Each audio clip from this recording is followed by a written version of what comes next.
Bonjour, je suis content de vous retrouver. J'espère que vous avez aimé la première vidéo sur les symboles, qui s'appelait le passage. Aujourd'hui, j'aimerais vous présenter un deuxième symbole. Celui-ci s'appelle l'ombre portée. Il y est question d'ombre et de lumière. On regarde ça ensemble ? Pour immortaliser le souvenir de son amant, partant pour un long voyage, une jeune fille de Corinthe, fille du potier dit Butade, a dessiné sur un mur le contour de l'ombre de celui-ci. Geste fondateur. Ce symbole évoque cette ombre qui nous accompagne, fugitive, insaisissable, et que les arts vont rendre pérenne. La définition de l'ombre est la suivante. Zone sombre due à l'interception de la lumière par un corps opaque. Ou bien, l'ombre est la zone sombre que crée l'interposition d'un objet opaque entre une source de lumière et une surface qu'elle éclaire. Elle se voit comme une silhouette sans épaisseur. Un paradoxe apparaît rapidement à son sujet. En effet, en être privé, en absence de source lumineuse naturelle ou artificielle, ne nuit en rien à son propriétaire. Cependant, dans la mythologie grecque, comme dans les sagas scandinaves, les croyances précolombiennes ou les légendes chinoises, celui qui en est privé est rejeté, condamné à l'exil et souvent à une mort prématurée. Malheur à celui qui l'égare, s'en sépare ou se la fait dérober. Elle est le point de départ de plusieurs contes. Peter Pan, par exemple, fait l'expérience de ce manque. Dans le roman Peter Schlemihl d'Aldebert von Chamisso, le héros croit pouvoir se passer de cet attribut si banal. J'ai contemplé avec une admiration inexprimable l'ombre superbe que, sans aucune attention et avec un noble mépris, vous jetez à vos pieds. Seriez-vous enclin à me la céder ? Intrigué, Peter Schlemihl accepte le marché que lui propose cet homme en gris sorti de nulle part. Quand on est jeune et sans le sou, une ombre ne pèse pas lourd contre une bourse magique qui ne se vide jamais. Riche, Schlemihl mène grand train, mais il a beau multiplier les artifices, toutes ses tentatives pour mener une vie normale échouent. Tout le monde se méfie d'un homme sans ombre. Son salut passera par des voyages lointains et surtout par l'acceptation de sa différence. Encore une référence dans L'ombre de Hans Christian Andersen, où l'ombre du personnage, tel un double maléfique, évoque la dualité et la complémentarité de cette ombre dans un monde d'apparence, où celle-ci voudrait prendre la place du personnage. Anakin n'échappe pas à la règle. Ce héros est également confronté à ce côté obscur. Et pour conclure, n'oublions pas ceci. Comme vous pouvez le constater, nous avons l'œil sur vous depuis quelque temps, Monsieur Anderson, et nous avons l'impression que vous menez une double vie. Monsieur Anderson, ayant l'intuition d'une supercherie, se retrouve aux prises avec son ombre, appelée l'agent Smith. Il lui faudra passer par une trilogie pour découvrir que la lutte est inutile et qu'il peut cesser le combat avec cette partie de lui-même. Que de similitudes dans toutes ces épopées, qui ne sont pas sans rappeler le combat de Jacob avec l'ange. Certains personnages issus du fabuleux bestiaire de l'ombre, tels les vampires, les spectres et autres ectoplasmes à roulettes, n'en possèdent pas. Cette ombre serait-elle une marque de fabrique, une preuve de vie, d'appartenance à ce monde ? Est-ce que cette ombre obscure, changeante et imparfaite serait la signature de l'humanité ? Au-delà du caractère naturel du nombre, sa tâche pourrait être de servir l'illusion de la réalité. Tous les arts, pas ceux qui grimpent au mur bien sûr, connaissent l'importance de cette part, de ce composant, de ce révélateur d'une part humaine. Une sorte d'intériorité prend forme et se manifeste grâce à elle. Intériorité manifestée ou refoulée. L'ombre, en se substituant à l'être, à l'objet ou à toute autre créature, incarne efficacement une projection. À quelle partie se fier ? Je pense aussi à Pierre Soulages, qui, tel un alchimiste, fait émerger la lumière de la matière la plus sombre. Un jour je peignais, dit-il. Le noir avait envahi toute la surface de la toile, sans forme, sans contraste, sans transparence. Dans cet extrême, j'ai vu en quelque sorte la négation du noir. Les différences de texture réfléchissaient plus ou moins faiblement la lumière, et du sombre émanait une clarté, une lumière picturale dont le pouvoir émotionnel particulier animait mon désir de peindre. Mon instrument n'était plus le noir, mais cette lumière secrète venue du noir. L'ombre et la lumière ne cessent de se chercher, de s'opposer, de s'apprivoiser, de se servir et de se soutenir sans le savoir.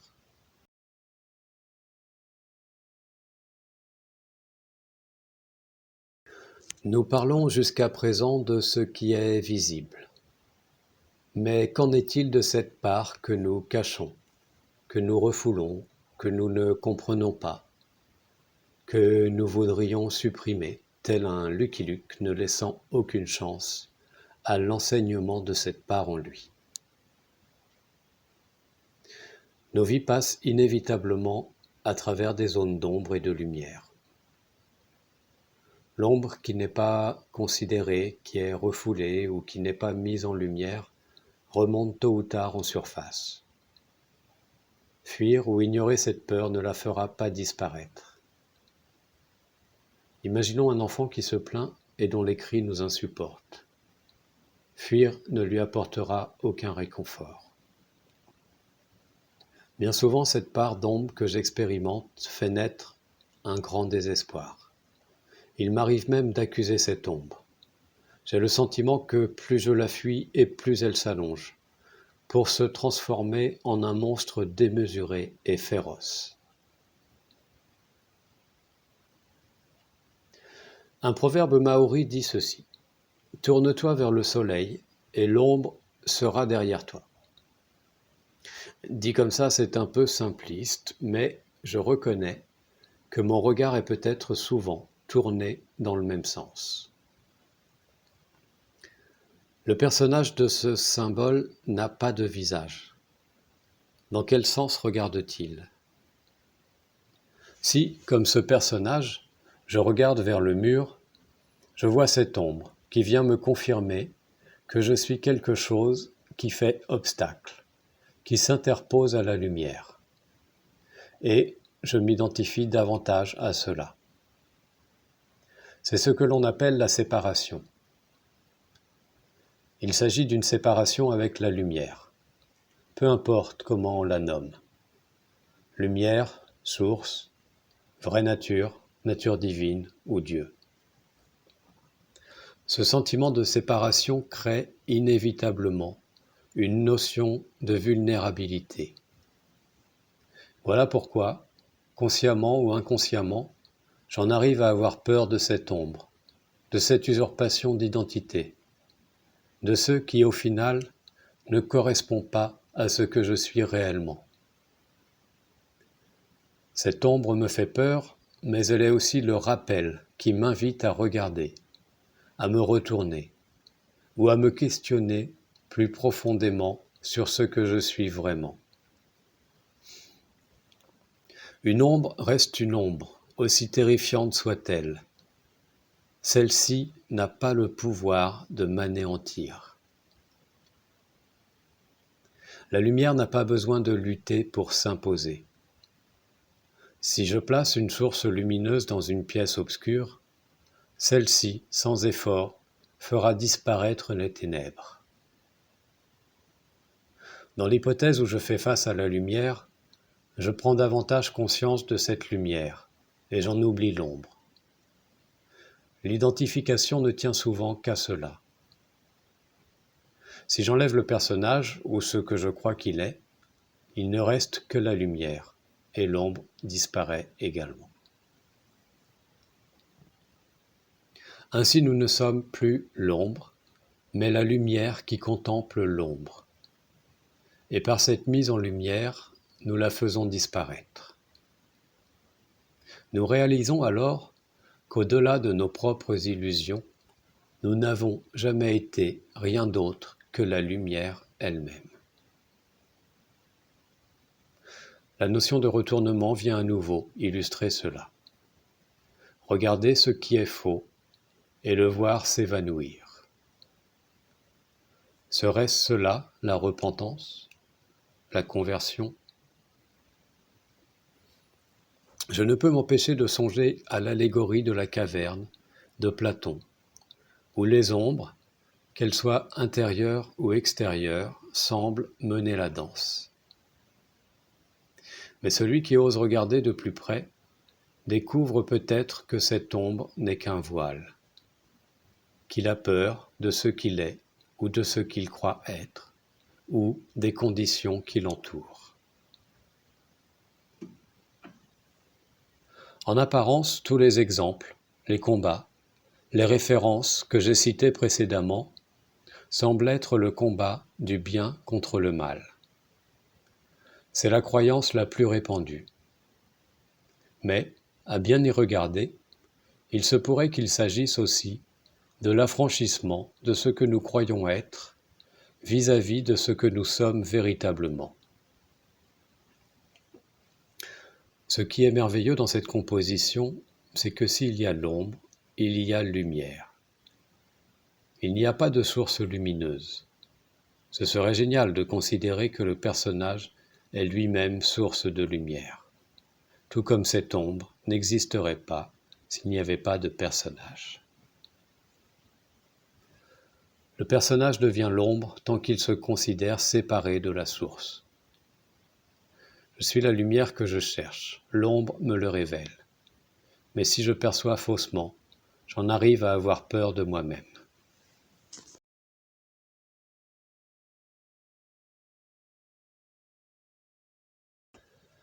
Passer de l'ombre à la lumière, ce n'est pas devenir célèbre ou pas. Je pense plutôt au fait de faire la part des choses, de démêler le vrai du faux.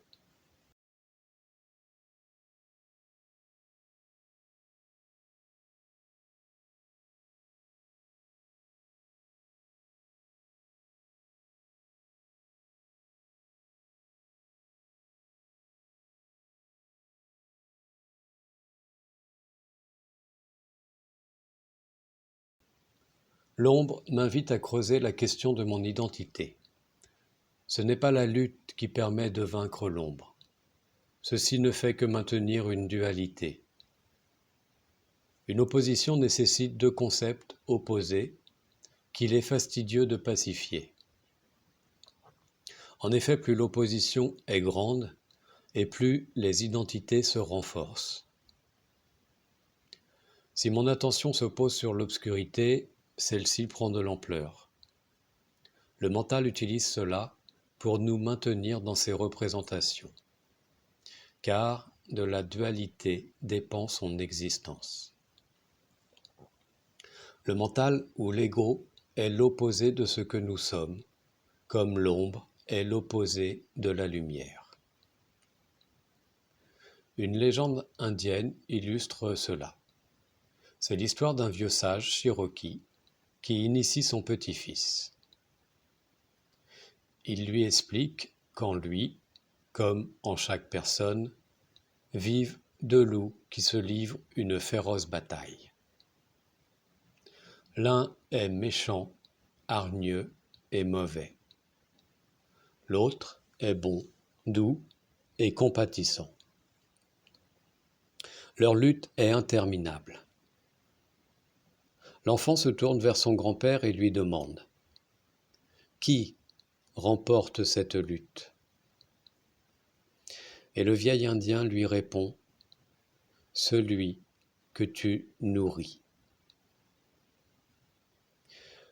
Mourir à soi-même, c'est faire le choix de celui que nous nourrissons. Nourrir l'un ou l'autre, être l'ombre ou la lumière, n'est évidemment pas aussi évident. L'ego implique la séparation d'avec la source, mais son existence est illusoire. La lumière n'attend que la reconnaissance de cela.